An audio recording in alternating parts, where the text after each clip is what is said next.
Good morning students.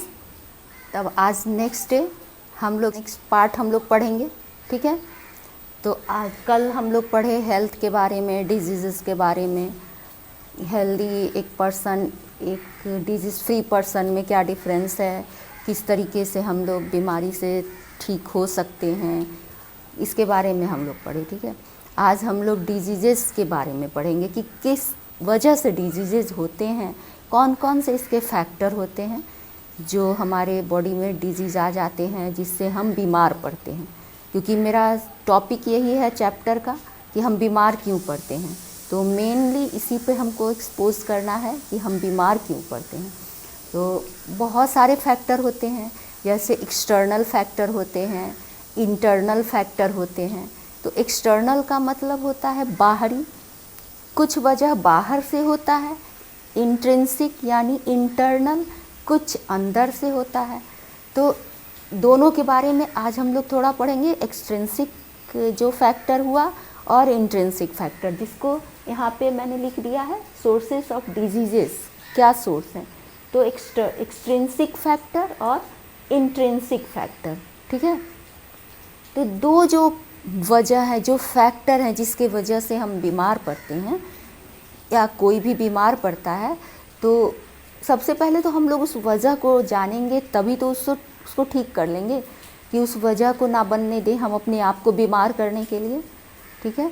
तो सबसे पहले एक्सट्रिंसिक फैक्टर में हम लोग जानेंगे कि बाहर से क्या ऐसा होता है जिससे हम बीमार पड़ते हैं, ठीक है। तो पहला जो पॉइंट है वो होता है पैथोजेंस, ठीक है। पैथोजेंस माइक्रोब्स होते हैं, छोटे छोटे माइक्रो ऑर्गेनिज्म होते हैं जो हम खुले आँख से नहीं देख सकते हैं। अब जैसे यहाँ बैठे हैं हवा में, कोई ऐसा माइक्रोब्स आया और मान लो हम कुछ सांस ले रहे हैं, उससे अंदर चला गया, कुछ ऐसा है जो बीमारी पैदा करने वाला, तो हम बीमार पड़ेंगे, हमें बीमारी आ जाएगी उस माइक्रोब्स के द्वारा। वो तो ऑटोमेटिक हवा से चलाया। बहुत ऐसी बीमारियाँ तुम लोग देखे होगे ना कि हवा से फैलते हैं, कुछ बीमारी वाटर से फैलते हैं, बहुत तरह का रीज़न होता है। एक्सटर्नल इन्वायरमेंट से हमारे बॉडी में इन कर जाते हैं जो भी बीमारी के, जो भी रोग के जो कीटाणु जीवाणु होते हैं, बैक्टीरियाज होते हैं, हमारी बॉडी में इन कर जाते हैं। तो इसके बारे में भी हम लोग डिटेल्स पढ़ेंगे कि कैसे वाटर बॉर्न डिजीज़ेस क्या हैं, एयर बॉर्न डिजीज़ेस क्या हैं, ठीक है। तो इसके बारे में हम लोग पढ़ेंगे, कैसे फूड से आते हैं, एयर से आते हैं। तो अभी फ़िलहाल हम लोग केवल वो चीज़ जानेंगे कि कौन सा ऐसा फैक्टर है जिससे हम डिजीज़ हो जाते हैं। तो एक्सटर्नल फैक्टर में सबसे मेन पैथोजेंस का है। पैथोजेंस के बारे में एक और चीज़ बताते हैं, जैसे किसी भी बैक्टीरियाज वगैरह के बारे में तुम लोग पढ़ते हो, जनरली शब्द आते हैं। अभी तक जो भी साइंस में तुमने पढ़ा है कि बैक्टीरिया ऐसे होता है, बैक्टीरिया से ही प्रॉब्लम होता है। तो हमारे लाइफ के लिए कुछ बैक्टीरिया बहुत ही अच्छे हैं, यूज़फुल भी हैं, और कुछ हार्मफुल होते हैं। तो कुछ यूज़फुल हैं, जैसे कि हम लोग जो बेकिंग का कोई जो फूड खाते हैं बेक किया हुआ, तो उसमें ईस्ट रहता है, ईस्ट डाल के उसको बेक किया जाता है, या बेकिंग पाउडर डालते हो या कुछ ऐसा डालते हो जिससे फूलता है वो, ठीक है। डो बनाने में उसका बहुत सारा काम आता है, फूड आइटम बनाने में। तो वो एक बैक्टीरिया होता है जिसकी वजह से, ईस्ट एक बैक्टीरिया है जिसकी वजह से हम फूड आइटम बनाते हैं, कोई भी बेकरी आइटम उसको डाल के बनाया जाता है। दूसरा, हम मिल्क से कर्ड में कन्वर्ट करते हैं, जब भी कन्वर्ट होता है तो वो एक बैक्टीरिया होता है जिसकी वजह से मिल्क जो होता है कर्ड में कन्वर्ट हो जाता है। तो कुछ ऐसे बैक्टीरिया हैं जो हमारे लाइफ में बहुत ही हेल्पफुल करते हैं, यूज़फुल होते हैं, ठीक है। और कुछ जो होते हैं बहुत हार्मफुल होते हैं। तो जो ये हार्म करते हैं, जो भी बैक्टीरिया, वायरस और ये प्रोटोजोअन्स, फंगी, ये सब जो हार्म करते हैं, तो उनको हम लोग पैथोजन कहते हैं, ठीक है। पैथोजन मतलब रोग का ऑर्गेनिज्म, रोग वाला ऑर्गेनिज्म, रोगाणु, ठीक है। पैथोजन का मतलब ही है कि bad bacteria, harmful bacteria, clear. ये समझना, पैथोजन का मतलब हार्मफुल बैक्टीरिया जो हमारे अंदर डिजीज़ पैदा करता है, क्लियर। तो पहला पैथोजन आता है एक्सट्रिंसिक फैक्टर में, जिसमें माइक्रो ऑर्गेनिज्म आया, उसके बाद दूसरा होता है अनबैलेंस डाइट। ये तो हम डिस्कस कर चुके हैं कि अनबैलेंस डाइट बाहर से फैक्टर लाता है। अगर हम जैसे मेरा इम्यून पावर कमज़ोर होगा तो बाहर से कोई भी बैक्टीरिया आके हमको परेशान करेगा, डिजीज़ कर देगा, ठीक है। तो अनबैलेंस डाइट नहीं होना चाहिए। बैलेंस डाइट खाएंगे तभी तो इम्यून मजबूत होगा। और इन्वायरमेंटल पोल्यूशन, अब हमारे आसपास बहुत सारे इन्वायरमेंटल पोल्यूशंस होते हैं, जैसे बहुत धुआं वगैरह, कोई भी बड़े बड़े कारखाने से केमिकल्स के गंद, मतलब बहुत पॉल्यूटेड एयर में वो पोल्यूशन निकलता है, जिससे जो हार्मफुल होता है हमारे बॉडी में, हमारे लंग्स को जो बहुत सारे दमा की बीमारियां होती हैं इन सब से होती हैं, धुआं से, धूल से, इन सब एक फैक्टर होता है जिससे हमारे बॉडी डिजीज़ हो जाते हैं। हमारे वो हम लोग डिजीज़ कहलाते हैं। जो हम ये डिजीज़ पैदा किए एक्सट्रिंसिक फैक्टर हो गया इन्वायरमेंटल पॉल्यूशन। और लास्ट है नारकोटिक ड्रग। अब जैसे कोई ड्रग, जैसे पान, सिगरेट, बीड़ी, गुटखा, ये सब जो खाते हैं, जो या फिर चरस, गांजा, ये सब जो खाते हैं, इन सब का भी बैड इफ़ेक्ट होता है बॉडी पे। तो इन सब से हमारे नर्वस सिस्टम ख़राब होने लगते हैं, ठीक है, हर पार्ट गड़बड़ होने लगता है, जो हमें क्या अनहेल्दी बनाता है, डिजीज़ेस पैदा करता है। तो ये 4 फैक्टर जो एक्सट्रिंसिक फैक्टर हैं, ठीक है, अच्छी तरह इसको समझ लेना, नोट भी कर लेना। वो 4 फैक्टर में क्या हो गए? Pathogens, unbalance diet, environmental pollution, narcotic drug. ये 4 रीज़न फैक्टर हो गया, ठीक है। ये तो हो गया एक्सट्रिंसिक फैक्टर। अब हम इंट्रिंसिक फैक्टर, तो इंट्रिंसिक का मतलब हमारे बॉडी के अंदर, बाहर से कोई गड़बड़ी नहीं हुआ, हमारे बॉडी के अंदर कुछ ऐसे होते हैं जिसकी गड़बड़ियाँ से हम डिजीज़ेज़ मतलब हमें डिजीज़ हो जाती हैं, ठीक है। तो उसमें कौन कौन सा कारण हो सकता है? अब जैसे सपोज करो, सोचो, थिंक करो कि इंट्रिंसिक क्या हो सकता है। तो सबसे पहले तो अनबैलेंस डाइट के कारण तो होगा ही, बहुत सारा इंट्रिंसिक भी होता है, ठीक है। अगर हम खाएंगे नहीं तो अंदर से कमज़ोर हो जाएंगे, इम्यून तो कहीं भी गड़बड़ होगा, ठीक है। उसके बाद कुछ ऐसे चीज़ होते हैं जो हमारे ख़ानदानी होते हैं, जैसे मेरे माता पिता को हुआ तो उनके माता पिता को था, फिर हो सकता है मेरे बच्चे में भी चला जाए। तो ये क्या होता है? जेनेटिक होता है, हेरिडेटरी कहलाता है, जो ख़ानदान में पहले है, इस वजह से अगले जनरेशन में वो डिजीज़ आ गया, ठीक है। तीसरा होता है हार्मोनल इनबैलेंस। अब जैसे हमारे बॉडी में बहुत सारे हार्मोन हैं जो बहुत सारे सिक्रीशन, हार्मोनल सिक्रीशन करते हैं, एंजाइम सिक्रीट करते हैं, ठीक है, हार्मोन सिक्रीट करते हैं। तो ऐसा क्या, इसके पहले तुम लोग पढ़े होगे एंडोक्राइन ग्लैंड के बारे में। हमारे बॉडी में बहुत सारे ग्लैंड हैं, गैस्ट्रिक ग्लैंड हैं, थायराइड ग्लैंड हैं, बहुत सारे ग्लैंड हैं। उसमें एक मतलब ये सब हार्मोनल ग्लैंड कहलाते हैं। उसमें ही एंडोक्राइन ग्लैंड है, ठीक है, जो हार्मोन का सिक्रीशन करते हैं, ठीक है। कौन से हैं? एंडोक्राइन।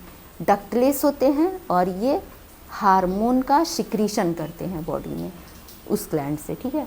तो वो कहीं ना कहीं कम या ज़्यादा हो जाता है, तो हार्मोनल इनबैलेंस हो गया। सपोज करो, एक एग्जांपल मैं देती हूँ हार्मोनल का। जैसे मान लो कि डायबिटीज़, ठीक है, डायबिटीज़ एक बीमारी है, डायबिटीज़ मिलेटस, इसका फुल नाम होता है बीमारी का, डायबिटीज़ मिलेटस। ये क्या होता है, किसकी कमी से होती है? अगर इंसुलिन सफिशिएंट सिक्रीशन नहीं हो रहा है बॉडी में, अगर ग्लैंड से, तो क्या होता है, वो ग्लूकोज का लेवल ब्लड में बढ़ जाता है, ठीक है, जिससे डायबिटीज़ हो जाता है। क्लियर? तो इंसुलिन के डेफिशिएंसी से ही हुआ। अब थायराइड ग्लैंड होता है जिससे थायरोक्सिन नाम का हार्मोन सिक्रीट होता है। अगर ये इम्प्रॉपर अगर सिक्रीशन होता है तो इसमें बीमारी होती है ग्वाइटर।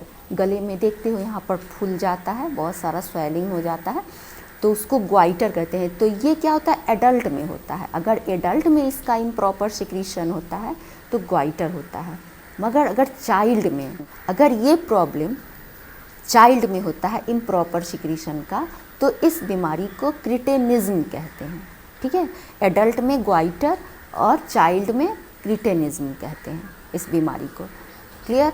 तो ये हार्मोनल 2 एग्जाम्पल मैंने दिया, और भी बहुत सारे हैं, जैसे ग्रोथ हार्मोन होता है, अगर वो बहुत ज़्यादा ग्रोथ एक्सेस होने लगे तो हमारा बॉडी बहुत ज़्यादा लंबा हो जाता है, बॉडी बहुत ग्रोथ कर जाते हैं, एक्सेस ग्रोथ हो जाता है कहीं कहीं पार्ट में। और अगर ये कम सिक्रीशन होता है ग्रोथ हार्मोन का तो बौनापन, ड्वार्फनेस आ जाता है, उसकी लंबाई बहुत नहीं बढ़ेगी। तो ये इम्प्रॉपर सिक्रीशन जब होता है तो उसकी वजह से भी डिजीजेज होती हैं। तो ये इंटरनल है, ये तुम्हारे अंदर है, ये नहीं है कि ये बाहर से आया है, ठीक है। और बहुत ऐसी बीमारी जैसे इसी में डायबिटीज़ वगैरह जेनेटिकली जैसे एक जनरेशन से दूसरे जनरेशन में चला जाता है। ऑर्थराइटिस देखते होगे, जॉइंट्स पेन होता है, जॉइंट्स हाथ पैर उंगली टेढ़े मेढ़े हो जाते हैं, ठीक है। ऑर्थराइटिस ज़्यादा बड़ा होता है, भयंकर होता है, तो चलने फिरने की कैपेबिलिटी ख़त्म हो जाती है, जॉइंट्स स्टिफ हो जाता है, ठीक है। तो ये भी जेनेटिकली भी आता है, ये पहले भी किसी को होता है तो उससे आ जाता है। बहुत ऐसी बीमारियां जो इंटरनल होती है, जेनेटिक भी आ जाती है। क्लियर। तो ये हो गया तुम्हारा हार्मोनल इम्बैलेंस से।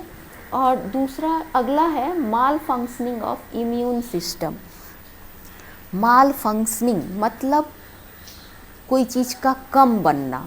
माल functioning of immune system, immune system को अपने फंक्शन के लिए उस तरह से प्रॉपर डाइट नहीं मिल रहा है, ठीक है। वो इस वजह से इम्यून पावर वीक हो गया है। इम्यून पावर का भी हमारा स्ट्रॉन्ग होना कितना इम्पोर्टेंट है, हम अगले चैप्टर में अगले डे हम पढ़ाएंगे इम्यून के बारे में, बहुत डिटेल तुम लोग को बताएंगे, ठीक है। आज अभी इतना समझ लो कि जैसे इंट्रिंसिक फैक्टर, एक्सट्रिंसिक फैक्टर क्या हुआ।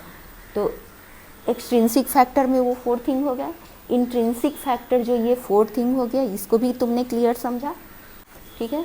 तो क्या होता है, जैसे जेनेटिक डिसऑर्डर क्या हुआ, malfunctioning of any body part, जैसे कोई बॉडी पार्ट जो होता है वो ग्रोथ नहीं हुआ कोई वजह से, जैसे उसमें कुछ की डिफिशियंसी हो गई, जैसे मान लो विटामिन सी की डिफिशियंसी से कुछ होता है, विटामिन डी की डिफिशियंसी से कुछ होता है, हड्डी ग्रो नहीं करते हैं।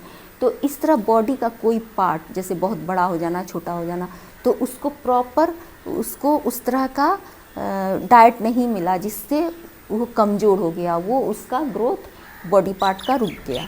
तो उस वजह से होता है malfunctioning of any body part, genetic disorder, hormonal imbalance और malfunctioning of immune system, ठीक है।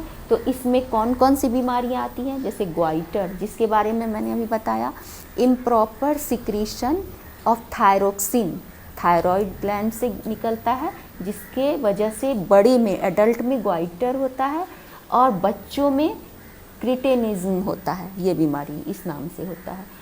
और दूसरा हो गया ऑर्थराइटिस, इसमें बताए, और डायबिटीज़ जिसके प्रॉपर इम्प्रॉपर इंसुलिन के सिक्रेशन से होता है, डेफिशिएंसी से होता है, कम निकलता है इंसुलिन, जिसकी वजह से ग्लूकोज का लेवल ब्लड में हाई हो जाता है, ठीक है।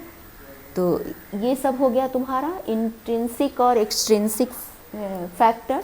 सोर्सेस ऑफ डिजीजेस के लिए, मतलब डिजीजेस के लिए ये दोनों तरह का रिस्पॉन्स करता है, बाहरी फैक्टर और इंटरनल फैक्टर।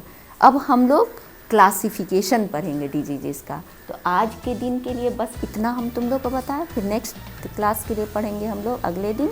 Thank you.